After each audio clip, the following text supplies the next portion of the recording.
தமிழகத்துல வந்து மாதம் மாதம் திருவிழாக்கள் நடக்கும். ஒவ்வொரு மாசமும் ஒவ்வொரு கடவுளுக்கு உகந்ததா அப்படியெல்லாம் வழிபட்டுட்டு வரோம். கண்டிப்பாக. இது மாதிரி சீனவர்கள் ஏதாவது இருக்கா? சைனீஸில் வந்து எங்களுக்கு வந்து இந்த அமாவாசை, பௌர்ணமி அதெல்லாம் வந்து எங்களுக்கு ஏதாச்சும் ஒரு ஃபெஸ்டிவல் வரும். அதே போல்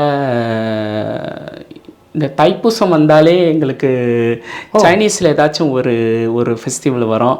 தைப்பூசத்துக்கு சைனீஸ்ல ஒரு இப்போ சைனீஸ் 15வது நாள் தான் வந்து எங்களுக்கு வந்து தைப்பூசமே வரும். நோம்பலாவே சைனீஸ் நியூ 15வது அந்த பௌர்ணமி தைப்பூசம் வந்து அதுலேருந்து 15 நாள் சைனீஸ் நியூ இயர் வருமா?